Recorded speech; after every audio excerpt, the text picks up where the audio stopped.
por ahí para los que no nos conocen o que sí, pero más o menos, o no entienden, con Caro comenzamos el negocio y después, o sea, a medida que nos fuimos conociendo, nos fuimos a vivir juntos, fuimos como aumentando el compromiso en pareja y obviamente hoy por hoy estamos construyendo el negocio juntos.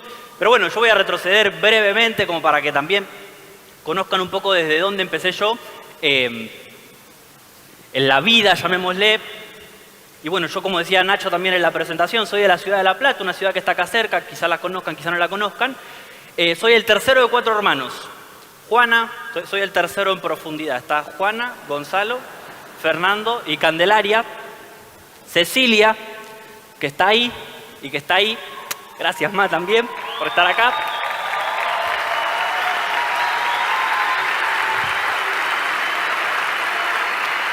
Y mi papá, Carlos Alberto. Mi infancia está marcada por lo que por ahí marca la mayoría de los chicos chiquitos en nuestro país. Yo lo único que hacía era volver de la escuela, ir a jugar al fútbol. Esas eran las tardes para mí, o sea, salir a la esquina, patear la pelota. Y esa era, como decía Caro, de una familia normal, común y corriente. Mis papás los dos trabajaron siempre. Me acuerdo que de chiquitos ellos vendían ropa. Así que me acuerdo también de ir con el bolso, con papá o con mamá, que ellos abrieran el bolso, que vendieran. O sea, que desde ahí, no estoy diciendo que yo aprendí algo de eso. No tengo ese tipo de historia, pero sí me acuerdo de haberlo hecho, de acompañarlos a ir a trabajar. O sea, en mi casa había autoempleados. Entonces, bueno, de alguna manera había una cierta conexión. Si bien trabajaban muchas horas, eso era el día a día. Y bueno, mi vida es marcada por un antes y un después. Que es que a los 10 años, un día volviendo de la escuela, mi papá sufre un accidente de salud y en ese momento, a las pocas horas, falleció. Eso marca un antes y un después en casa, ¿no? Porque de repente, de ser 6 a ser 5, tranquilos. Gracias. Todos o sea, éramos muy chiquitos. Yo tenía 10 años, mi hermana más chica tenía 8, mi hermano 12, mi hermana a punto de cumplir 14 años a 2 días después. Y claramente esa situación marca un punto de quiebre, un punto de inflexión. ¿Cómo lo tomo yo hoy, 20 años después, casi 19, 18, no sé cuánto, sí, casi 20 años después? Lo tomo como un aprendizaje en donde yo desde pequeño me aprendí a volver más responsable. Aprendí a cocinar, aprendí a lavar platos, aprendí a ir a la escuela, aprendí a volver. Mi mamá me daba, no sé, 5 o 10 pesos en ese momento para ir a la escuela, lo que sea, yo lo tenía que administrar. Fue lo que me tocó. Quizá otra persona a esa edad o lo que sea, no.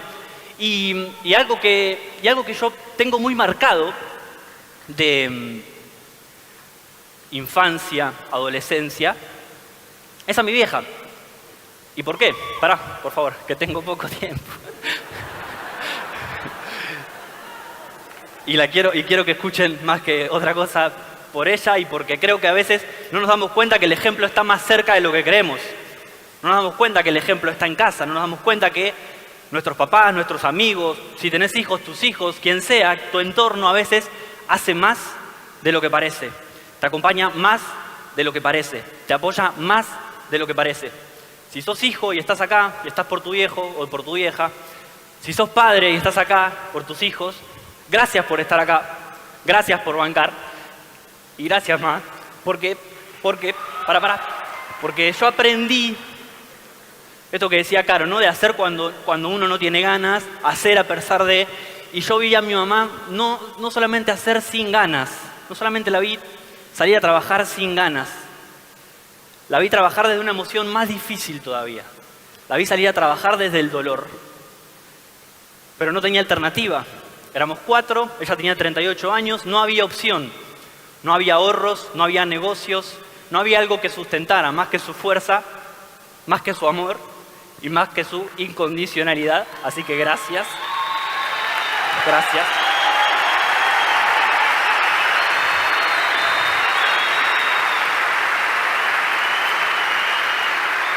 Gracias. Porque yo la vi ir a trabajar todos los días.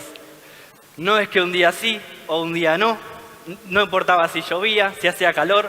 Yo la vi y la vi hacer muchas cosas. Vi como una cosa no le funcionaba y empezó a hacer otra. Y acá no hay foto en el PowerPoint, pero sí hay fotos en el corazón. Y gracias a ese proceso también aparece en nuestra vida una de esas personas que son como ángeles, que uno no sabe bien ni de dónde salen ni cómo aparecen, pero es como mi segundo, es mi segundo papá, porque ya hace cuántos años que compartimos la vida. Miguel, gracias también por todo lo que has hecho por nosotros en todos estos años.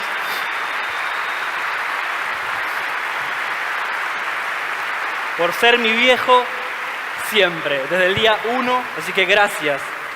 Y gracias por tu fuerza también y sabés de lo que te estoy hablando. Así que bueno, ese es mi antes.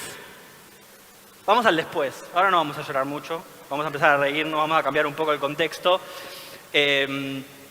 Porque, a ver, si bien en mi casa pasaban esas situaciones, hubo un contexto de cierta turbulencia durante unos años, de acomodar la casa, mis hermanos en la adolescencia, nosotros también, o sea, ese crecimiento, esa situación de dolor que nos fue haciendo avanzar. Y como les contaba hace un rato, yo me volví relativamente responsable. Después podemos medir qué es responsabilidad para uno, qué es responsabilidad para otro, pero yo arranco a trabajar desde chico. A los 15, 16 años encuentro un primer trabajo después de la escuela y empecé a trabajar, después fui a otro. Así hasta los 22 años, que es cuando me cuentan el negocio. Yo termino la escuela y como la mayoría de las personas, por lo menos en nuestro país, estudiar o trabajar. En mi casa no estaba tan impuesto el tema de estudiar, mi mamá siempre me dio la sugerencia y yo la tomé porque, claro, imagínate que la mayoría en mi entorno también. O sea, la mayoría en mi entorno tomaba esa decisión. Me acuerdo que hubo un profesor de matemáticas que él me decía, estudiar no es la única opción. Yo lo miraba y decía, bueno, sí, o trabajar, pero trabajar de lo que estudio me pagan más. Eso era lo que yo pensaba. Después entendí que había opciones como emprender. No sé si él me hablaba de esto, pero fue lo que me quedó. No sé de dónde salió, pero mira, acá estamos. Un día a la tarde, después del trabajo, como todos los días, yo trabajaba de 8 a 2 de la tarde y de 6 a 9. O de 7 a 10. Si llegaba a las 6 me iba a las 9, llegaba a las 7 me iba a las 10. Sencillo. Y una de esas tardes, después del trabajo, no tuve mejor idea de hacer lo que hacía todas las tardes, que era juntarme con amigos. Me junté en la casa de un amigo, estábamos por empezar a jugar a la PlayStation, me cuentan el plan, nada que ver. Nada que ver, yo no estaba queriendo escuchar ningún negocio, yo no tenía un peso. O sea, la realidad es esa, plata no tenía 2 trabajos, pero para más o menos arreglarme. Y tampoco tenía la mentalidad, porque quizá podía usar un poco de lo que me ingresaba para montar un negocio, pero no estaba ni cerca de pensarlo. O sea, en mi cabeza no se cruzaba ni de casualidad. No es que un día me levantaba, vieron que uno está en la ducha y canta canciones de cualquier cosa que escuchó. Bueno, en mi cabeza no decía, ¿y un negocio? Ni ahí. Ni ahí. Mis únicas opciones eran trabajar. Yo ya había tomado la decisión de que no iba a estudiar una carrera porque no me hallé. Estudié seguridad e higiene industrial, duré 2 semanas. Empecé a estudiar educación física, me fue bárbaro jugando, o sea, jugando al básquet, al fútbol, a todo eso, pero me tenía que sentar a estudiar anatomía y decía, ¿qué estoy haciendo acá sentado? No es que esté mal, para nada, simplemente no me conectaba en lo más mínimo. Como les decía, una de esas tardes me invitan a jugar al PlayStation, termino escuchando el plan, no me interesa. No me interesa. Mi amigo Maxi, que fue el que me invitó, no me interesa. Amigo, basta, o sea, no. ¿Podés parar de hablarme de eso? O sea, no me está interesando lo que me estás diciendo. Claramente yo no manejaba estos tonos, ¿no? O sea, era hermano, déjame de... O sea, así. Pero Maxi lo que hizo fue que empezó a hablar con más personas además de conmigo. Empezó a hablar con Diego, empezó a hablar con Leo, empezó a hablar con Lucas, empezó a hablar con Coco, empezó a hablar con Luqui y de repente dijo las palabras mágicas. Me dijo, mira, si vos escuchaste primero. Entonces me empezó a dibujar las burbujitas y ya no estaba tercero en profundidad como con mis hermanos. Estaba segundo y eran varios más, mis amigos de toda la vida que están por acá, con los que nos íbamos de vacaciones, son muchos de los que vieron en la foto, con los que jugábamos al fútbol todos los sábados, con los que salíamos. Yo tuve el privilegio de poder hacer el negocio con mis amigos. Entonces empecé. ¿A qué? Ni idea. Dije, sí, perfecto. Miren esa foto. Ahí la tienen. A los mágicos. No sé si los ubican. Ahí está. Ahí estoy yo, Fernando, Diego, y esta foto es de hace 7 años. No, 6 años. 6 años. 6 años después, todos los que están ahí son platinos fundadores, esmeraldas o diamantes. No solamente por haberse quedado, sino por haber vivido el proceso del negocio. Y eso es potente, potente, potente. De repente, en las juntadas con los chicos empezábamos a hablar un poco más de emprendimiento que de otra cosa. Empezábamos a prestarle un poco más de atención a la vida. Bueno, ¿qué hacemos? ¿Para dónde vamos? ¿A dónde nos dirigimos? ¿Estamos siendo conscientes? ¿No estamos siendo conscientes? Empezamos a pensar. Empezamos a entender que cada decisión nos acercaba a un resultado. Empezamos a entender que cada paso que dábamos nos estaba llegando hacia un lugar. Cosa que yo antes no entendía. Con el tiempo justamente que empecé a entender. Que yo tenía que aprender a tomar decisiones que vayan en una sola dirección. Que si yo doy un paso a la izquierda y 2 a la derecha, si mi objetivo es ir para la izquierda, me estoy yendo donde quiero ir. Si quiero ir hacia la derecha y empiezo a caminar para la izquierda solamente porque hay otras personas que están caminando para la izquierda, no estoy entendiendo. No estoy entendiendo. Entonces, claro, eso me dieron los libros, que es lo que decía Caro. Y eso es lo que me dio la convención. Eso es lo que te puede dar hoy este evento. No solamente la información, no solamente el aplauso, los gritos, la euforia, la energía. Eso es potente, sube la autoestima, sube las ganas de hacer, pero en realidad lo más potente de todo es ser consciente y constante con la educación, con el objetivo de tener claridad en lo que uno quiere. Porque de nada sirve el libro, de nada sirve la información si no hay acción aplicada, enfocada en una meta. Bien, no se trata acá de hacer un curso de filosofía, lo cual no está mal, no están mal los libros sin aplicar. No va a funcionar dentro de este negocio y entiendo que en ninguna otra actividad. Eso fue lo que me dio la convención. A mí me dio visión de por qué pagar el precio.